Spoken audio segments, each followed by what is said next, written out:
What's up, gamers? Welcome back to another episode of the Good Game Media Podcast. I'm Bryson. I'm joined here with Logan. Clap. And then I'm also here with my great, beautiful friend, Sean. Hello, it's me. It's him, alright. And in today's episode, don't really have too much to talk about. It was kind of hate to say it, slow week in gaming. Not a whole lot of big info coming out. There's more people talking about the physical disc drama and a lot of voice actors not supporting Sony. That was cool. I don't know if you guys saw, but the voice Massive layoffs. The voice actor for Snake, I think it's David Hayter, said that he obviously doesn't support it. So it's cool to see that that's still a week goes by and people aren't forgetting it. But let's leave that in the past. There's nothing new to talk about on that. It's the same info. But what have you guys been up to? How was your guys' week? Anything interesting or fun happen? I played Night Rain for the first time, and it makes me feel like I'm 100 years old. How so? Because I know nothing about it. All I know is that it's very fast paced. Yeah. It suffers from the fault. I opened Steam on accident. I'm trying to check my game hours on Elden Ring. It operates on such a fast pace where you constantly feel like you're not doing enough, which leads you to not make mistakes, but not savor your kit and not fully understand what's fully happening. Sure. Just for the record, I'm 1 for 1. I went in. Granted, everybody in my group played Elden Ring, but nobody had beaten the first boss yet. One of my buddies was playing the Ranger his first time, and the other guy was playing the Spellcaster, the Witch, for one of the first times, and I was playing I think it's the Ironclad, and that's Slay the Spire, but the Blue and Silver Knight that has the ability to sling behind the enemies. Okay. Very little trouble. I think I died once, and Witch died once, but very little trouble. Hard. It helps that I have 300 hours on Elden Ring. That is definitely 181.4. Yeah, I mean that's nothing to cough at. It helps, but it's. Is this DLC or is this another game? It's a whole new game. It's Elden Ring Fortnite. You drop in with the boys. You thank your bus driver, and then you go Crucible Knights and Fallen Omens. It is. Okay. I'm looking at images on Google right now. I mean, it looks like more Elden Ring. That's cool. Blanket statement. It is fun. Personal statement. I feel like it's once you understand the rhythm, you'll be able to fully understand your builds. But I feel like by the time you get to that point, the passion and the wow factor will be gone. Oh, sure, yeah.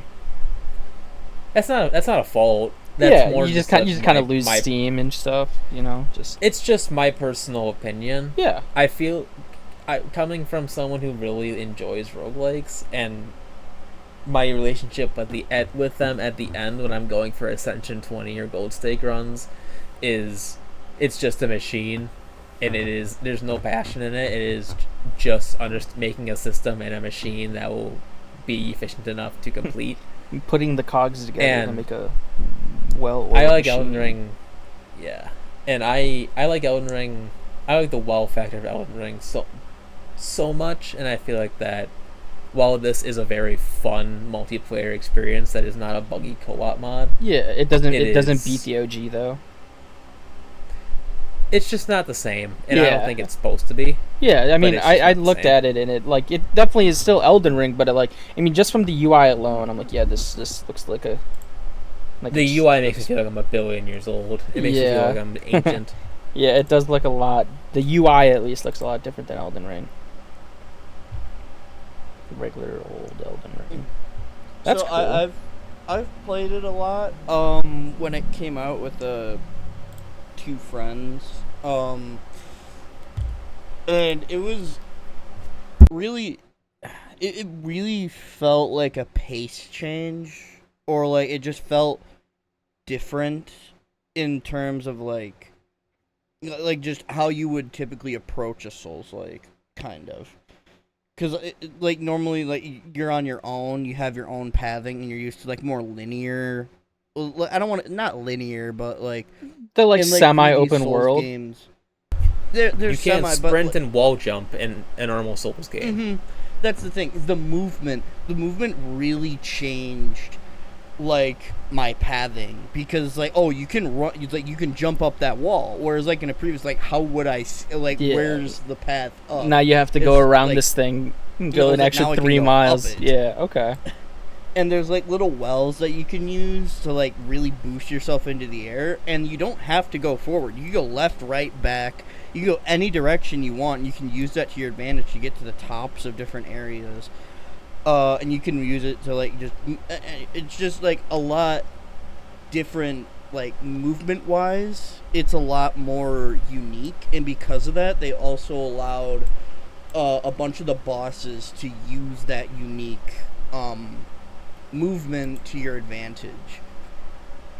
Because now there's, like, a dedicated jump button. There are some attacks that bosses do that benefit more from a jump rather than a traditional... I think rolling. that's cool, because, like, once you play one Souls game, I feel like you've played them all, so it's kind of cool to incorporate some other, like, game mechanics like that, because you know, you can do the same thing over and over again, but, like, being able to add, like, a fucking omni movement into a Souls game, and then, like, building a boss around that, or building, like, enemies around that, where they know that you have the ability to do this stuff now, so, like, they're giving you different ways to play, which is cool to me.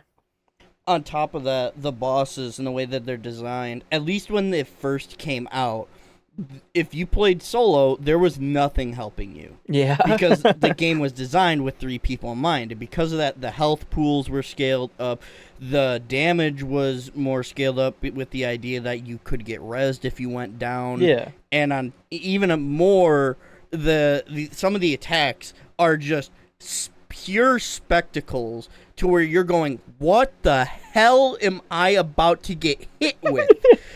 And then there's a hard mode version of some of these bosses that take that scale of what the hell I'm getting hit by to straight up getting hit by divine intervention.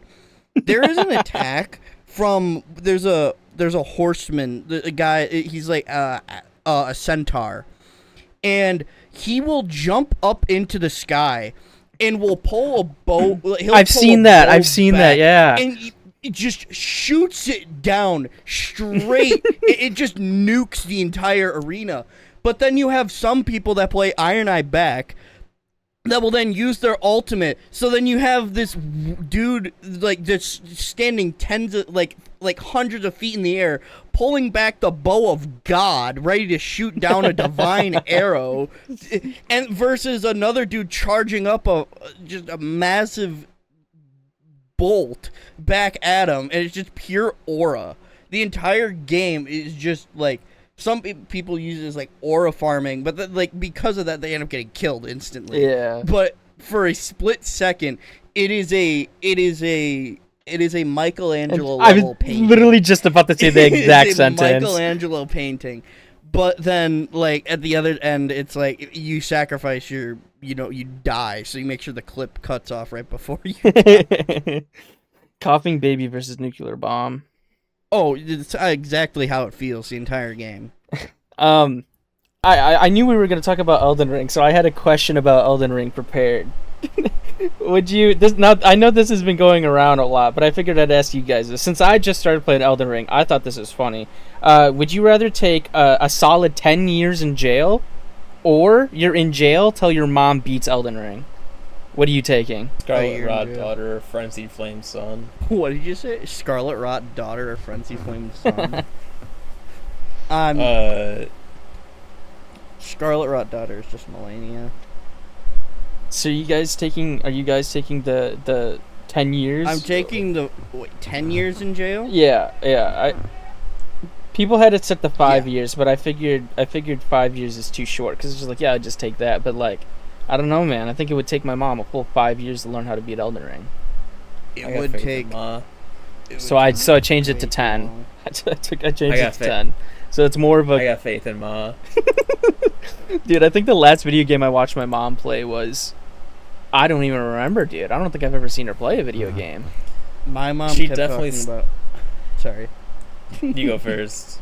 My mom keeps talking about the last console she owned was a ColecoVision. I don't even know what that is, dude. That thing is not real. Hold It up, was I gotta- competition with I believe, the Super Nintendo. Okay. And let me tell you, it didn't. It is like a. It's not a. I don't. Hold up, I'm looking it up right now because I gotta see what this thing is. Oh, it's this thing. Yeah. I might have definitely heard of this. I didn't know that's what it was called though. My mom talked about how this was the thing back in. And I'm That's like, no, it was not. I'm wild. like, it was the. It was- It was the Super Nintendo. Yeah, because you can get the little steering wheel for it. I see that thing all the time, like on eBay and stuff, or I've seen it before. Yeah, no, I don't. I think the last time my mom like officially played a game was like on my Wii, and I don't even think I think it was the NES. NES was Yeah. competing with, and I think their prices were actually pretty similar. I think that the NES might have been a little bit more expensive. because the NES came out in '85. It says 1983 to 85. Oh yeah, slash whenever. 85, Yeah. when I look. Well, because '83 is probably when it dropped in Japan. That would make sense. Yeah, no, I'm probably gonna take the 10 years. I don't trust my mom. Don't. Yeah. I just thought that would be a funny question because especially just getting into Elden Ring and knowing how hard that game is, and knowing my mother to not be a gamer, I would not trust her, because I would be in Big prison fan. for longer than 10 years. Speaking of the NES, I have a fun story about what I've been doing for the last week. So, I don't know if either of you know, because I don't think I talked about it, but I went to the Iola Car Show. But at the Iola Car Show, they do a, swap meet too, and I went there with my dad looking for car parts and stuff like that. Turns out they didn't have anything I was looking for. But I overheard a little fat kid, a little fat fucker, say to his mom, "Oh, Mom, look at all the Nintendos." And I whip my head around and I go, "What?" And I literally cut in front of the little shit. And there's just a cardboard box of 5 NES consoles just by themselves in a cardboard box on the ground. And I was just like, I've hit the jackpot. I've hit the jackpot. The dude offered me like $100 for the whole lot, but I didn't want to get into all that because I was like, dude, I'm gonna have to take all of these apart and clean them and whatever. So I was like, I'll do $20 for one. And he's like, you know what? Fine, I'll take it. So I got one NES for $20, and it didn't come with any of the cables or anything like that. So for the last week, I bought cables. So like I got the AC adapter and then the AV cables or whatever, and then I bought Mario, obviously, and then I got Top Gun: The Second Mission. For it. And honestly, the thing is so cool. It's I think that might be the oldest console I've ever played. It is genuinely insane that technology existed back then. Because I took it apart and I cleaned it, and I'm just like, it's literally like a motherboard with a cartridge reader strapped to it. That's all it is. I'm like, dude, this is insane. And I was playing Super Mario Bros. And I was like, how do you save? You don't save. There is no save feature. You have to beat the game in one sitting, and you can't lose all your lives. I'm like, dog, we have it so good. I'll never complain about video games ever again. But yeah, that's been my venture for the last week, is just messing with my NES. That thing's cool. That thing's awesome. CS has me gripped by the balls right now. Yeah. Yeah, I don't know if it's a good thing or a bad thing. I don't know. There's just some games that grip me, and it's just all that I'm obsessed with for a month, a year. I don't know. It depends on how good it is. Like when William got me into Warframe for a bit there Poor for like soul. 2 months. For 2 months, all I did was play Warframe 24/7. Woke up, played Warframe, went to bed by morning again. I'd stay up all night, and then that was the whole cycle for. I have noticed that, like, months. when you get into games by yourself, or like whenever you get into a game that you play on your own, that is like your like sole focus. Like, it's not that you won't play other games, because like you'd play CS with us and stuff, but like I remember when you were playing Warframe, that was like all you did. It was like that, and then you'd play CS Yeah. with us every once in a while. Now I've gotten, like, I started trying to get better at CS, like doing, like, when I get into a game, I start looking up videos. I start looking up like how to do, Oh, you're doing how to get better at research. this, how to do this, how to do that.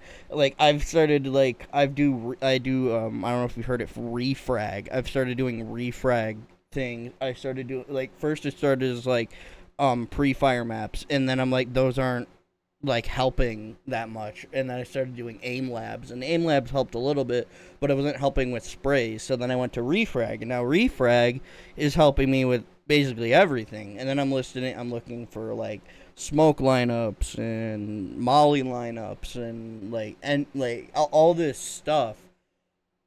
And like it's like kind of like just like obsession Yeah, I get kind it. of. And I don't know what it is. It's like there's some games that like I'll get into and I'm like, it doesn't like tickle me. Like Terraria was one that me and Gabe had a world. Terraria was one that grabbed me for like a little bit. We played we played until we got to Moonlord, and that was it. Like I didn't feel the urge to like go back and constantly replay it. Whereas like Warframe, there was something about Warframe that captured me for a bit there. But then still, again, there was nothing that once I was done with the story, and then I was starting to get more into the, oh, you gotta farm this same mission over and over and over and over and over again. It was like, but the idea was like speed running the mission to the point where it was like you were getting hundreds of runs in, and I'm like, or like staying in a mission for like 5 hours. I'm like, I'm like, one of those is more fun to me than the other. Mhm. But I don't know. It just didn't feel the same. CS, on the other hand, I think it's partly the community. That's the big thing for me, is the community. I feel like it's so big and expansive, and there's so many different content creators that like you have like OniPixel, like I really like Anomaly and his group of friends that he plays with. They're like just a bunch of shitters. Like I don't know, the community is very, even though it doesn't seem like it, they're very welcoming. And like the amount of like memes I see on Instagram, or like there's this one guy, oh, I forget his name, but he does like the like Vsauce Michael here thing for Counter-Strike. It's just like, if I throw a I've smoke seen it. here, I've will seen- this happen or will it not? And then it plays the little like Yeah, the ding. Visa. Yeah, I think it's like- I it's- like that it's stuff is Counter-Strike it's some- it's so Counter it's so something. good to get into. It's like it's very welcoming, and it's nice to be a part of something that like it'd be like, hey bro, you play CS? Yeah, I played CS before, because everyone has played Counter-Strike at one point in their life. Like it's such an accessible game. Well, to some people, like there are still obviously the parts of the community, and for some reason, the CS community has a much larger portion of it that is more. I don't think I need to explain. Racist. Yeah, it's just moving. Like within like 30 seconds of a match, you'll kill someone, and you'll see the gamer word. Yeah, it's like it's one thing to it- like talk shit. Like there's been so many times where I've been like talking shit back and forth with the other team, but then at the end of the game we're just like, haha, I had fun, guys. See you, have a good night, whatever. Yeah, But, like you just get but then people that are there's- stuck in that like 2012 Black Ops 2 era of gaming, where it's just like, I'm gonna just be the worst human being I can be, and then I'm gonna go to bed like a baby tonight. Like I don't get it.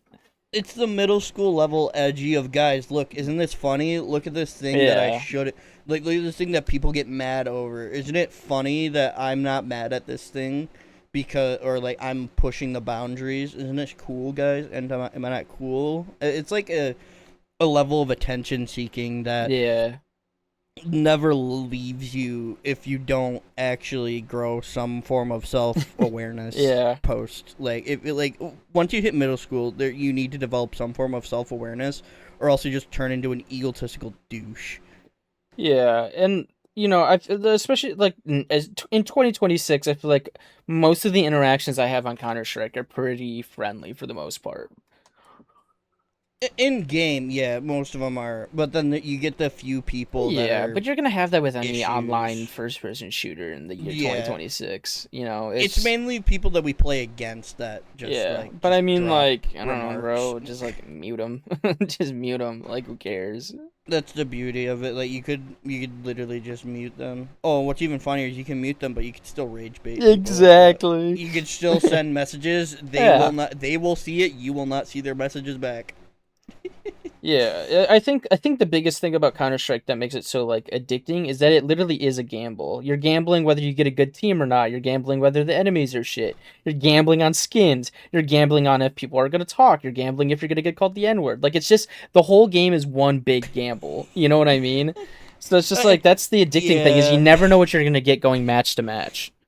I wouldn't say that's what it is for me, but for me, it's the how there's different ways to approach each site, and it's the same way with Siege. How Siege is also very similar in that no two games kind of, at least for me, playing it in like silver bot lobbies with everybody because I'm ass. No two games feel 1-to-1. Yeah, there may Yeah. be some that's like, there's somebody that's always gonna drop suicide on Dust 2. But you never know if you're gonna get there before. Like if you get a good spawn and you get there before them, or if you get a bad spawn and you're pre-peak and you end up screwing up, or you're like, you know what? Maybe I try to get him through the door, or some other just different. It's like slight variations that are enough to not make it feel the same. Yeah, I mean, you could literally anything can happen in the middle of a match. You know what I mean? It's just there's so many different ways to play, and it's like I said, that's kind of what I mean by it's like accessible to everyone. Like there is a way to play for everyone, including like 90-year-old grandpas. You know what I mean? It's like, but yeah, that's been what your big hook has been lately is Counter-Strike. Yep, and I don't know what the next one will be as of right now. I'm just tomorrow the final GTA 5 DLC. Oh, comes that's up, tomorrow? the court center heist. I didn't realize that was tomorrow. That is tomorrow, and I plan on being there in Square. Yeah, I'm excited for that. I can't believe it. I can't believe GTA 5 is like done. End of an era. It's done. End of an era. 400 years of GTA 5 comes to an end. Did you ever get into GTA, Logan? I bought it almost day of release. I didn't pre-order it, but I got it from Shopko again. Shopko, shout out the GOAT. Why do you shop at Shopko so much as a kid? Hey man, Poor. Fair enough. Don't knock it till you try it. Shopko the GOAT. Ever since they closed, heart represent. No, so I've never beat GTA 5 fully. I've been spoiled, obviously. Yeah. I've watched it be beat multiple times. In front of me a couple times. Once. It's a fun sandbox to me. I don't hold substance in it. I understand the appeal, and I feel like I understand the audience it's trying to reach, and I wish I could be a part of that. But that's just not my type of simulation that I like to play Too many pixels on the and screen. experience. I just, if I'm gonna grind, I want it to be fun, not. I won't lie, I don't know. GTA 5 I don't wanna- grinding is I not don't- fun. GTA 5 don't online wanna- grinding is not fun to me. I do it I out don't of want to do Luchador necessity. RPG two times money challenges like forever. I understand it, and I see the people that have spent billions of dollars or have put in 16-hour days to get the money and have the cool toys and the cool stuff that makes it a really fun roleplay experience. It's just not me. That's just not my thing. But I really, I do enjoy the sandbox aspect. I have always enjoyed. God, the I sandbox is very fun. I played San Andreas a lot as a kid, playing just money cheats and weapon cheats and what every kid does who doesn't know how to like You just play run a around good story and game or beating the shit out of the hookers on the street and then die. just 5-star challenges with a tank, pass the controller to the buddy on the left. Like it's hard to not enjoy it. It's hard to not appreciate what it is, which is a fun sandbox to play and do fun stuff. But when it comes to substance of a story and a social setting in a multiplayer environment, it is not my personal thing. Fair enough, I guess. But also not fair. Because it's such a great game. Oh my goodness. I could preach about how good GTA 5 is till the day I die. I could talk about how, like, Bryce and I recently spent 6 hours just hitting each other with cars. That's all we did. We did the casino heist. I got like $1 million and I spent it all on a fucking Mario Kart like go-kart. And then we just kept driving into each other with cars all Or, like, day. chasing each other. Yeah.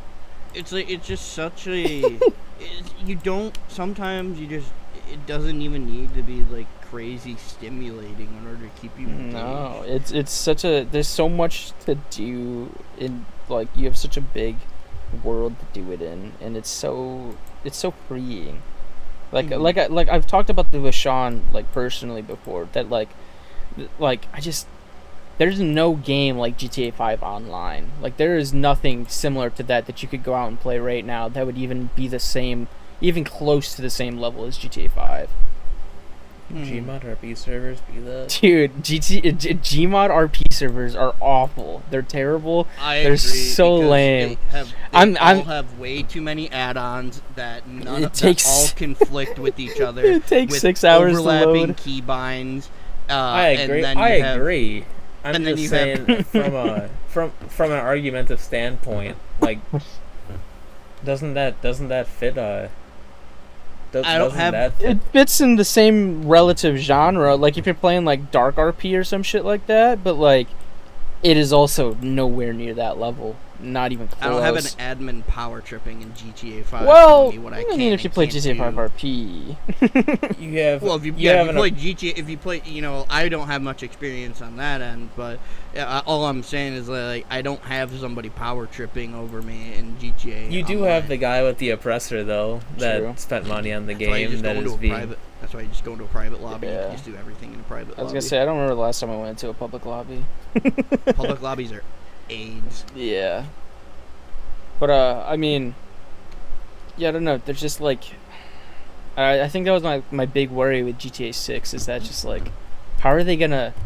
I almost want them to just like almost 100% replicate it. Like, obviously don't make it the same exact game, but like, they got the formula right the first time. I feel like if they tried to do anything different, too different, I should say, I think it could fuck up what they had.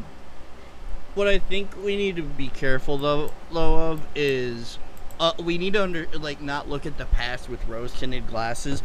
The first I'm not sure how many DLCs it was, but the first few that came out up until like the actual heists came out were not good. Well, because it was just like filler stuff. It was just them adding like cars and missions and stuff. Like it was just adding like Or things to buy that were ridiculously expensive. Dude, I that remember when pushed they more added the, towards shark card buying than actually playing the game. I remember they added the it was during the Beach Bum update when they added the Bifta or whatever, the little like dune buggy thing, and it was Yeah. like $75K. I was the happiest little boy driving that thing around. Mine was like I made it like bright lime green with like black stripes or something like that. Mm-hmm. I fucking loved that thing. I think it was awesome. I don't even think you can Yeah, get it anymore. No, you can't. Oh, I think it's if it shows up as like a podium vehicle. Yeah, or if you go to like this That's the problem. Simeon Is that store. then Rockstar started like there was a good period where they started adding a bunch of heist updates and they started adding like a bunch of things, and then the Oppressor Mark 1 came out and completely destroyed everything about online for a decent bit, especially in public lobbies. So much so to the point that they then decided to make it worse by adding the Oppressor Mark II and the Deluxo. So public lobbies were essentially just horrible. There wasn't a single thing you could do about the public lobbies being good or bad because everybody had one and everybody wanted to inflict the same amount of garbage onto everyone else because they thought it was funny. The amount of Mexican kids I killed in retaliation. I killed so many Mexican children. They would hot mic every 3 seconds and then they would blow me up. And I'm like, you know what? I'm sick of calling Mors Mutual. It's time to get my get back. Mm-hmm. And so then it got so bad to the point where they're like, we'll just allow you to do everything in private lobbies, but you won't earn as much. And nobody went back. Yeah. Well, some people, like the content creators, go into public lobbies, bless their souls. Public servers aren't, honestly, I'm not gonna lie, they're really not that bad, like, right now. Like, most of the time, like, it's been a while since I've, like, gone into a public server and sat there for a bit, but, like, I don't know, most of the time, I'll join a public server, there'll be, like, 10 people in it, and, like, they're all doing their own stuff. Like, That's a good public server. If you get a full one, it's just Bulgaria. Fair enough. It's like leaving your car unlocked in like what country is it? Owning a Honda Civic in San Francisco. They'll just take your tires. Is that Bulgaria? Is that a different country? They'll just take your tires off your car. I'm talking about Detroit. I don't know. It's a country over in Europe somewhere. I don't know. I think GTA 5 was a great game. The story mode was amazing. They do such a good job at storytelling, and I'm very excited for GTA 6. And the multiplayer also had a really good story, even though they sprinkle it throughout the heists and stuff, and like your character is just like a psychopath. I really do like a lot of the big updates and stuff like that. I think it's very fun, and I'm very excited to see GTA 6, because like, I don't know, man. You say what you want about Rockstar, but like, I don't know, they did a good fucking job. Like, GTA 5 had its flaws, but what video game doesn't? You know what I mean? Like, I get it, but it's important to not put them up on a pedestal and act like obviously they can do wrong. You also obviously they can do things. Yeah, but it's like they didn't like completely fuck the game. You know what I mean? Like, I've got so many years of fun out of that game. You weren't somebody that experienced Red Dead Online. I did experience Red Dead Online. It was so boring. It was so boring and lame. And it was because of GTA Online. Because they said in interviews leading up to Red Dead Online's release, they didn't want to remake GTA Online. They wanted to keep Red Dead Online and GTA Online separate. So that made them think, oh, we can't do heists at all. We can't do robberies at all. We can't do anything that happens in GTA Online. We cannot, even for a second, think that we can do that in Red Dead Online. And then they proceed to make one of the most 50-50, like, if you have never experienced before, you should definitely go out and play it, but once you've unlocked all the roles and you've gotten those roles to max level, there's nothing to do. There's nothing to buy. There's nothing to work towards, because everything is bought with their microtransaction gold. And you earn that gold at such a piss poor rate that even now, like all these years later, they couldn't get some guy with a slider tool to fix it.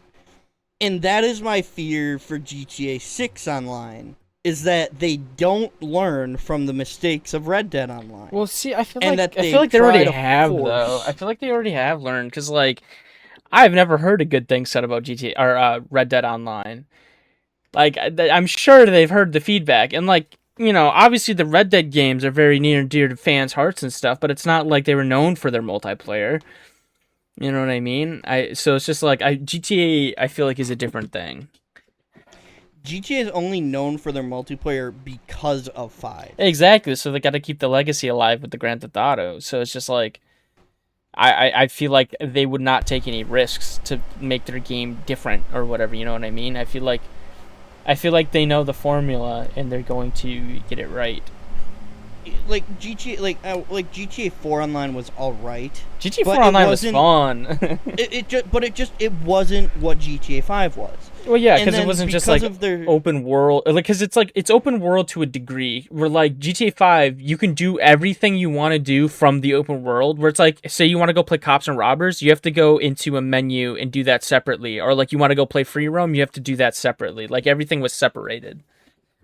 it all had to do with ownership. They didn't tie anything to your Yeah. character. So there didn't really feel like a sense of progression. Whereas in GTA 5, if you logged on every single day for like a few years, you'd see the progression. You'd go from somebody that didn't have a place to somebody that has a place to somebody that owns buildings to somebody that's making money through it. There's a progression system that makes you actually kind of see that progression yourself and see what you went from to where you are now. GTA 4 never had that. Red Dead Online, you can also see that through your character. But at the same time, it doesn't really stick because there's no home. But it's also hard to like be like, oh, what's a home in the Wild West? Because a lot of the, like, as an outlaw, you're moving from place to place to place. And to be able to own a home wouldn't make any sense. It just wouldn't. Yeah, the camp idea was really cool.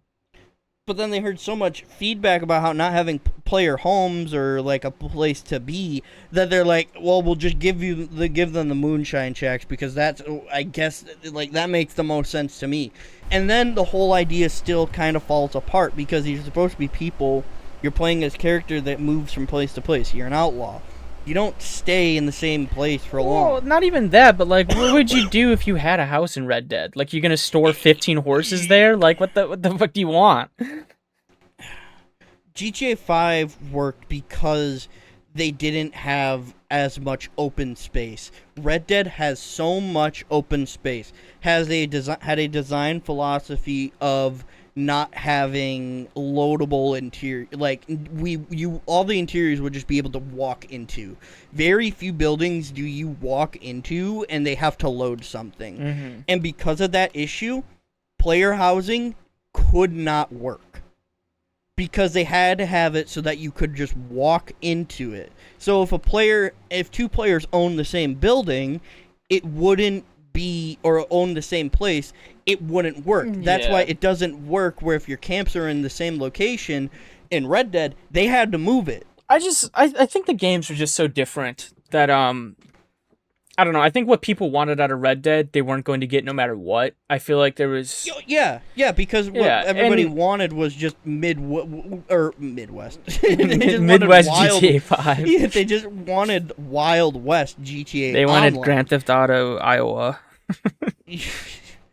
Yeah. It was never going to happen. They even said it in interviews, but I can't help but feel like they really lost a spark that could have, like, they really had a flame. I remember playing that game for the first time, or playing the online for the first time, and being excited. And then when I realized it wasn't GTA 5 online, I was fine with it. I still kept playing. And then I was like, wait a minute, just because, I was like, it's not GTA 5 online, but it's still kind of fun. And then I kept playing. I was just like, this sucks. This is boring. I have nothing to do now. There wasn't really, because they got rid of the idea of and the idea of owning you could get a hunting wagon, but it sucked to keep track of because you couldn't call it in like you would your horse. And it sucked because if you had a wagon, then you constantly had to keep moving it, which as a player sucks So what they should have done is gone, all right, screw the realism, just let them be able to whistle in their carriage. Just do it. Because otherwise, as a player, it just feels like garbage. And at a certain point when you're designing your game, you have to look at it from how Well, much it's still of a it do we video wanna game, keep you know what I mean? realistic, and how much do we want to like get rid of that realism so that the players have a quality of life that doesn't feel like dragging your ass over sandpaper. Yeah, because I mean, like, Johnny on the spot, what you want, some wheels? If they didn't have the mechanic in GTA 5, that game would be terrible. Like, you would be constantly stealing stars and constantly have wanted levels. Like, that would... Like, imagine if you had to go through a mini game every time your car blew up for like an insurance claim. You had to go and through an there's a potential insurance chance that it gets denied, and there's a chance it gets denied. And if it gets denied, you have to buy the car again without getting any form of like money back. Yeah, exactly. There's a fine line between, like, role play and, like, video game. You know what I mean? Because, like, if you're adding things, like, mechanics to a game that take away from the enjoyability of the game, then why add them? Like, you know what I mean? Like, why would you add a full, like, where you have to go and find your fucking wagon every single time? Like, that's just dumb. Like, I'm not going to do that. I don't have experience in either of these games, but what system would they implement into the Wild Wild West that would make you, like, what are you asking for? Literally just be able to. So in the game, you can whistle, and your horse can show up from anywhere. No, I get what you're asking, but at a certain point, should the gameplay itself, like, I get. I don't like people's arguments about quality of life sometimes, because everybody wants things to be as streamlined as possible, but it's those moments of frustration that make you appreciate and truly experience on a level that feels good later on when you don't have to do them. And I don't know I know Red Dead Online was awful. I touched it a little bit, but you're playing cowboys in the Wild Wild West. I believe that there should not be excessive features that make the game unfair and unplayable and unfun purely because it's the era. But I also believe that some art and some craft gets lost if you can whistle and have your hunting wagon teleport to you, or ride off on your lizard, or Well, I'm not asking for a rideable lizard. it's if you're playing a cowboy game, I feel like in the sign up, some of the expectation is you're going to be a cowboy. And Yes, I agree. But if you have if I can whistle and my horse can show up anywhere on the map, and I mean anywhere, like if I leave my horse all the way in Saint Denis and I'm all the way in Armadillo, which is the entirety of the map, and I can whistle and the horse shows up, but you make it different for the wagons, it kind of creates this idea that wagons are worse. Because do the wagons have like all of your stuff on them? No. Well, your horse has everything on him. So if you want to change weapons, you have to change it on your horse. But if I have a wagon, I can't change my weapons on the wagon. I have to change the weapons on a horse. So I have to dismiss my wagon to get my horse, to then get my hunting weapons, to then re-grab my hunting wagon. I believe the argument to that is, why are you playing this game? Why am I playing this game? Real as fuck. Because I like the setting, I like the atmosphere, I like what the game does offer in the roles and how playing it feels, unique. Like, there is no other game that you can get the hunting experience out of than playing Red Dead. It's a more arcadey style of hunting than other games that focus purely on hunting that it just feels fun to do. The same way with fishing in that game too. It's just what is fun. You know, it's kind of like how Bryce and I were ramming into each other for 6 hours in GTA. He goes, why are you playing that? Just because. I want to be able to do what I want in a video game. Yeah, there's features in every video game that like I don't like. Like I've been Yeah, no, there's bad. Yeah, I get it. There's bad Yeah. features in them, and I'm allowed to complain about them without being told that why are you playing this? To be fair, why would you play Red Dead now? Like Red Dead Online is so mid. But I do get it. I do get it at the time playing it. You're like you want to enjoy it, but there's just so many things that are dragging it down. It's the same argument to GTA Online. There's no other Wild West experience that you can get other than playing. There's no online Wild West experience other than Red Dead Online. There's no other good or unique ones. There's obviously Roblox, which is just, you know, you're bargaining anytime you do that. And then there's Red Dead 1 Online, which nobody, like, it's hit or miss if you can even find anybody else playing.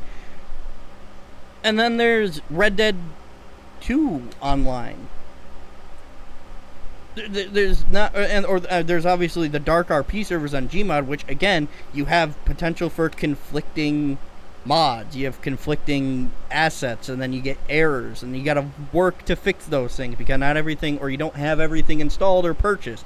So you got to go buy those things and install those things. The thing that makes Gmod fun is the community and talking to other people and playing with other players. I agree. And it's just like, I don't know, you don't get that anymore. I mean, you can. I'm not saying it's not possible, but it's very, very limited now. I feel. I mean, Gmod is an old video game, so like, that's kind of like the main drawback right now is that like you get on and like you're not guaranteed to have fun. Like, because the main gameplay of those RP servers are boring. I won't lie, they are boring. It is just like build a base and put your shit in it and wait over time for this thing to make money. And then that's pretty much it. And then the fun is interacting with people. And like, I don't know what I was gonna say next. Yeah. My opinion is so completely polar opposite. I don't know how to respond. Like, maybe cut, but like, if there's no other experience. I mean, at the end of the day, these things are tools to make money, yes, but they're also creative expression, I feel. And everybody can say that it should be like this, and it should be like this, and it should be like this. I just, when it comes to a game, and it comes to experiencing it, and it comes to playing it, if you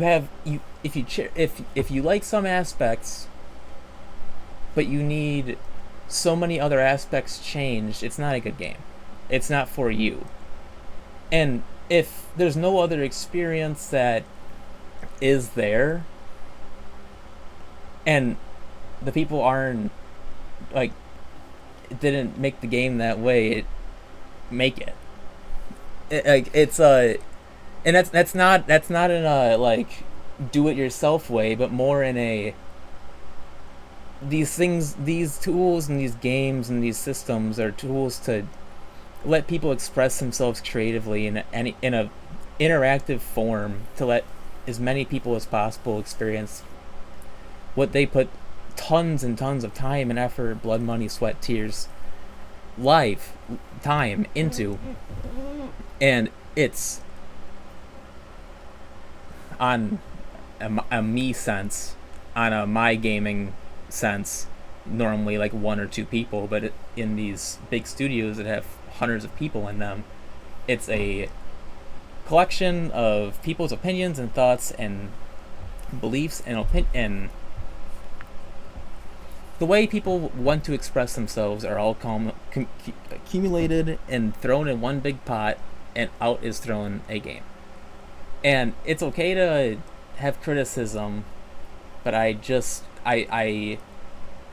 exercise caution by saying should and being affirmative when saying that things need to change, because if there's more than 4 aspects of a game that make it unplayable unless they are changed, the game is bad. Mm-hmm. And if you're not having fun for more than 70% of the time because you're grinding or you're farming or you're doing missions over and over, exploits or whatever, the game isn't fun. And that's my argument of, if it's not for you and it's not fun, ask yourself the question of why are you playing it. And if there are aspects of the game that are fun, you will find them and do them. Yeah, I get what you're saying. Yeah, no, But- I also, yeah, I get it. I'll let you finish.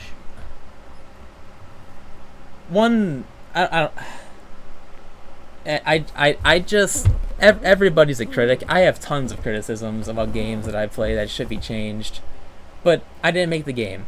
Yeah, And exactly. there You're are simply some- the consumer. There are some points that are valid, and there are some things that it's a case-by-case point, but at a certain point, you're playing a product that somebody else made, and if tons of issues of I can't play this game because XYZ are being brought to the surface and are not being resolved, maybe the game isn't for you. Is kind of my is my I thought. get what you're Is- saying. I'm trying to spin a positive narrative. Yeah, on it, so I it's agree not- with you on a couple of things actually. Like especially like the creative someone putting their soul into a game. That's why I try not to be so like harsh on developers and like even like just full on game studios, because it's just like, I don't know, man, you just never like truly know what's going on in like people's minds when they're making this stuff. So it's just like, I mean, it's not like they make these in like a week and then put them out. It's like they take time to make this. So it's like, this is someone's creative baby that they made with a bunch of other people that they've shared an office with and probably have worked overtime many weeks and months to get done. And it's just like, I try not to be too harsh, but I mean there are games that are bad. Like there was one game that came out. It was like something Rock City Crime or something like that. They had like Danny Trejo in it or whatever. Rock City Boss. Yeah, It's like Rock I City remember Boss I or was excited for that something, game, and and then I saw essentially- gameplay and it sucked. It's essentially no. It's gotten better. It is essentially Payday, but with a bunch of highly paid actors. Yeah. But that was like another thing where it's just like, I didn't want to shit on it too much because I'm like, I guarantee you the actors who were in this probably had fun making it. The people who made it clearly had a vision for something. It's like, I try not to be too negative about it because it's just like, I'm not going to play it, but I'm sure there's people who will enjoy it, and I'm glad that they can.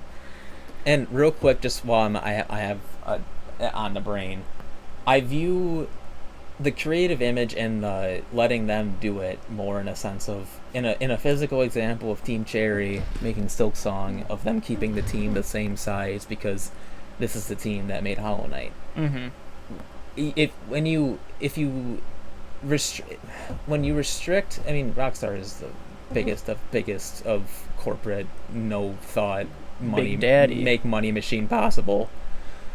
But when you cut creative restriction and you put boundaries and you put certain things that have to be factors or certain changes that have to be put in place immediately, it puts the developers, in my brain, in a state of not in their element because they're putting factors into the game that they don't agree with and they don't understand and they don't know how to work around. And the more you do that, it becomes a game for the people, which is, I mean, maybe talking out of my ass here, but like why Overwatch kind of went to shit and why I feel like a ton of games go to hell because developers will listen to community outreach and it becomes a game of fine-tuning for a hyper-specific niche of players Yeah.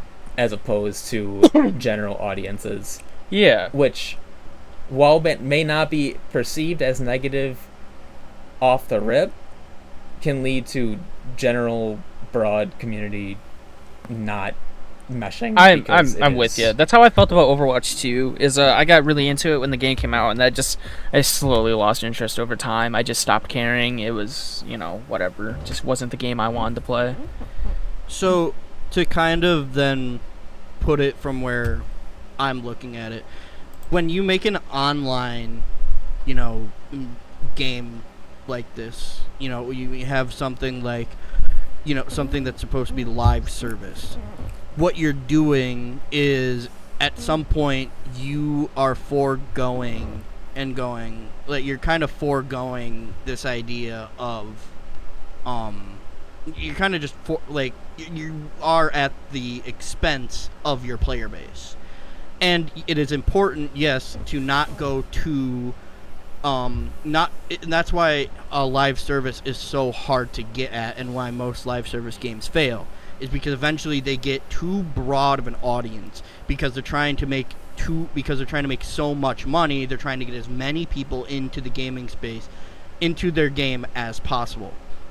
And when they do that, they lose what initially made the game fun and replayable. At least in the case of, I'm only going to say it once and I'm going to move on. In a case of Destiny 2, that is what happened. It got too casual, and because it got too casual, they started backstepping, and then they went too far, and then they started trying to go the other way, and it was too late.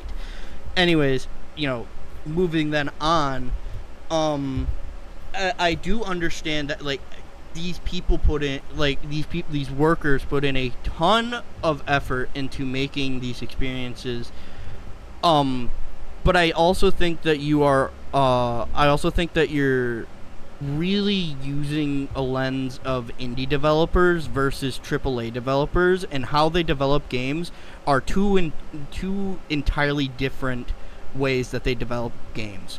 I don't think I am. What? I don't think I am. Look at RuneScape. RuneScape is a live service game But it's not a AAA developer. Yeah, They're but not- I wouldn't call it indie. If anything, they're double A. Yeah. But if you're looking at it from that perspective, you're betting on the best money making machine. Like, if you're I'm not betting on anything. I'm just saying how they develop games is different, because they have different team sizes, and because they have different team sizes, they have different ways that they have to manage each. They have different ways that they manage each system and how each thing is developed as a team. Whereas you have smaller teams, they all might have more hands-on experience together. I feel like that's a really sad outlook on a video game industry as a whole. That's not sad. That is the reality. That is what happens in the industry. This is maybe a cut, and I mean, like, yeah, you're again agree, but like that's a that's just a nothing burger. Like, I don't know how to argue how to conversate a topic back to that. But, Like, I'm just saying all I was doing was pointing out the reality that AAA developers have a bunch of systems that they have to follow in order to develop the game. That's how that works. Whereas indie studios and smaller teams don't necessarily have to go through those systems, especially if they're private. If they're, like, on their own, like, they have an ownership, they have somebody at the helm, and they're not publicly traded. That's just how it works. That's just how it is. I don't know. I just, like, I don't know what the. It's just a perspective, though. Like, it's I'm pointing out a perspective of, this is what happens, and what I have heard happens in the industry, and all I'm doing is pointing out that this is just what happens, and why there needs to be some changes to let these developers have more free reign than go through all these systems, so that they can actually have more input into different areas, rather than being forced to work on something that they might not be as traditional. They might be better at a certain system than another, And I think it'd be better if that developer moves to that system that they have more passion for rather than being forced to work on a specific system that they might not like. But they're forced to be in that team because that's what they were hired for. In a lower end, I'm out of my waters. Like I'm out of information to talk about. Like I'd be talking on my ass. The whole point that I was trying to get to is that I understand what you're talking about, but it's kind of fantasizing what Rockstar does. Like, I understand, like, all I was doing was just being like, man, I wish I could just call my horse. And then you're like, well, then maybe that game might not be for you. I'm like, no, I don't know. I don't think you were directly talking to me, but then it started getting to that point. It was like, well, if there's too many things to change, then maybe it's not for you because it was made that way. And my point that I was just trying to get at was that there are sometimes you can't know everything as a developer, and how you might make something one way might be received in a different way that many people might not have aligned with. And rather than just going, you know what, you don't know what you're talking about, this game isn't for you, you know, you might just want to be like, you know, I thought it was going to go one way and it wasn't properly received the way I wanted it to, so I'll change it. But it doesn't mean you have to forego I get what you're saying. What I was saying is listen to your community, but don't listen to don't bend over backwards. Like the hyper niche top of the top specific audience that are always screaming about issues that need to be changed that are unplayable is what I'm getting. A good example of I get that. Like a gaming company listening to their community and it working out. Battlefield 2042. Game was terrible for the first year of game. For the first almost 2 years, almost full 2 years of game, the game sucked. Terrible. I stuck through that stuff. They listened to the community. They brought back somewhat. They kind of brought it back in its own special way. They brought back the 4 class system. They made some changes that they'd never done, were like weapon proficiencies. Those were cool. They fixed a lot of the like TKS, is that the right thing? Time to kill. They fixed a lot of TTK. They fixed a lot of that stuff or whatever. They made it so the guns felt better. They almost basically changed the entire game. And I mean, I think that was for the best. The game genuinely until Battlefield 6, I enjoyed every bit that I played of it after that major update. I loved the game after that. And that was much needed. That was much needed. That's an example of listening to your community going good. There are also plenty of examples of listening to your community going bad, i.e., like you guys were talking about Overwatch. It's a very fine line of listening too much and listening too little. Yeah, I get it. And you have to be, and these changes take time, so sometimes the change takes a while to get to where it needs to be, and then like 2042 is now like, when I went back before Battlefield 6, it was really enjoyable. They cut out a lot of the, I mean, you know, I might not still like the whole the way the operator system worked, but for what it's worth, you know, it was, I thought it was still unique to have different characters that could kind of go in and they'd have different abilities. So then, like, oh, this player, I want to play as this character because of this reason, because they have this gadget, or they have this character because I like how they look, or whatever reason. Yeah. So, like, that's important. But then you have something like, because I don't know much about Overwatch, then you have, like, and sorry to bring it back up because I know, but it's the only example I have that I can work with. Destiny was having an issue with players coming back after a while and going, I don't know what to play, or I don't know what to do. And so their response to that was something called the Portal, which essentially killed the game because they got rid of all of the other stuff that was behind it, or that came before it. And it's like, here's the new stuff, and we're going to cycle out stuff that's in here with new stuff, or stuff that you played before. It's like, so you don't get bored, so you don't work yourself to the bone grinding the same activity over and over again. But because they started doing that, it's like, oh, but I wanted to play that activity. Now you can't. Well, I wanted to level up doing this. Now you can't. Well, I want to level. Nope, you got to play we got to play it this way. And in an attempt to make it more accessible to a more casual audience, they alienated their entire player base that was the one sticking around the longest and the people that actually played the game. Sure, I get what you're saying. They were just like kind of listening to the wrong people at the wrong time. They were listening casual audience. They were listening to casual audiences in the hope that the casual audience would come back. But because the story was still all over the place, they thought the game was over because of the mismarketing from the previous expansion. And then people, constantly getting laid off from the company, they don't know what to think. And on top of that, then, there's no communication coming out of the company at the time other than, we hope you guys are ready for this new thing to come out. There's no, communication with the players about what's going on within the company and what the trajectory is. Because on top of that, because they didn't want leaks, even the developers weren't told that Destiny 2 was ending until the day they announced it, because they didn't want it leaking. So they were working on content up until that day that will never, things that they worked hours on that will never be seen. We have no idea what they had finished and what they had done, and nobody's communicating anything, no one's sharing anything, it's not playable, it's just gone. So anything that somebody might have been proud of that put hours and hours and hours of work into will never be seen or appreciated.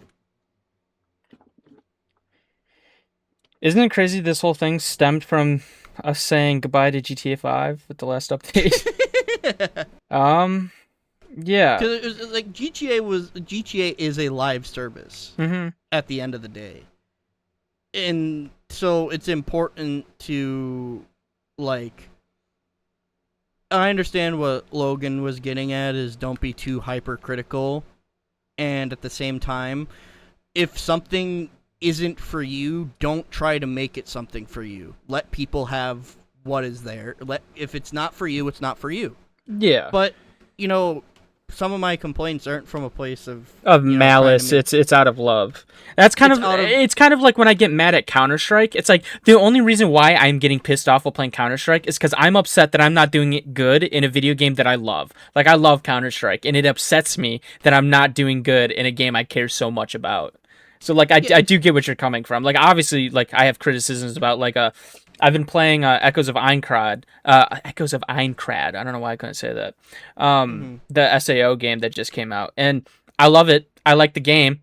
But I'm going to make a full review on this for the channel, I think. I think that's going to be the first review I do.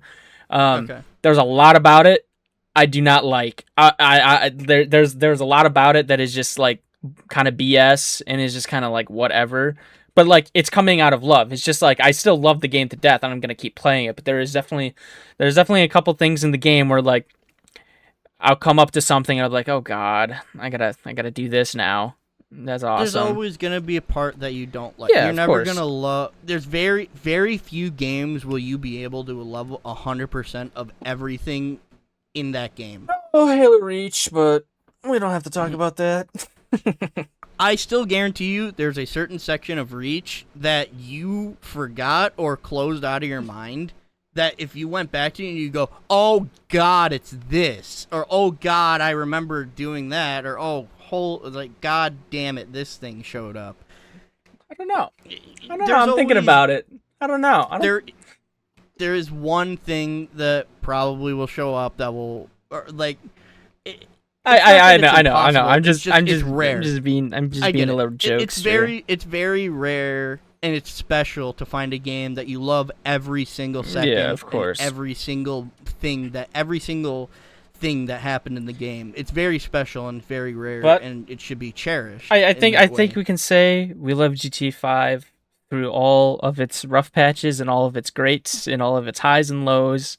GTA 5 was a good game. And I'm going to miss it when we're playing GTA 6. I am too. I'm very sad. I'm very sad. It's like losing another part of me. Like that game has been in my life since I was like 9 years old. Like I hope GTA 6 Online does really well, and I hope GTA 6 in general does really well. Mm-hmm. But I do hope that Rockstar, because Rockstar is a very stubborn company that is somebody that through Red Dead Online, my experience, they wait a little too long sometimes to make the right changes. And I hope that they learn to listen to their community, but also take it, not take too long. If yeah, the player, I get the what player you mean. base is gone. Like the reason why it was so bad with Red Dead Online is that the player base was already gone, and it's very hard to get people back once you spit in their mouth or spit in their face. Sorry, what the fuck? What the fuck? What are you thinking about, you little freak? Well, I was just thinking about like what's something that's bad. Is it when you spit in someone's face, spit in someone's mouth? I'm sure there's people out there that would beg to differ, but like, when you do something bad to very few people, it's very hard to get someone to come back and forget. Yeah, I get what you're saying. Something that you did to them, and if you do, like, it could lead to your efforts of trying to win people back over. It could just be seen as like people that just don't care, and it's kind of depressing for the people that put that much hard work into a game, and put that much of their soul in what they actually like. Because I don't doubt that the developers that worked on Red Dead Online didn't work themselves to the bone. And I doubt that they wanted to leave Red Dead Online because they stopped working on it. That's why I'm so agitated. They made a press statement saying that they will no longer be continuing to update Red Dead Online, and they don't know if they will ever go back to updating Red Dead Online. And they will reassess that once GTA 6 comes out. So for the past 3 or 4 years, Red Dead Online has not gotten anything. There's been nothing. It is no longer live service. It's been really depressing as someone that really wants to go back and just do something new in the game. Yeah. Or be able to get other people that I used to play the game with on, because I have everything. Yeah, there's no reason to get on now. Let's just go run into each other on our horses and ragdoll. It's why not just do that in GTA? And then GTA, there's new stuff to do. It's always. just not the same though. Yeah, I get what you're saying. I get what you're saying. It's hard to get other people to get on there and do the same things, because there's some people that just like Red Dead Online for the PvP, and I don't like the PvP. I just want to screw around with my friends. Well, some of these people just get on and they're like, well, I want to do this. I'm like, well, whatever. I get it. All right, we are running up on time. This is going to be another longer one. Motherfuckers, you guys do this to me on purpose, so I have to edit longer. I swear. Hey, man, if you didn't want a good gaming podcast, you would have got less passionate people. True. You are right. That's one thing I want to do with this YouTube channel, is just share my passion for this genre of hobby.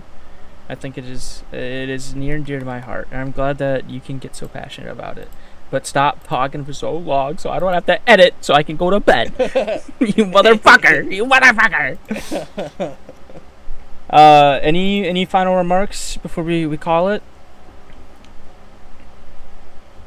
I'm good. Stay safe and keep gaming.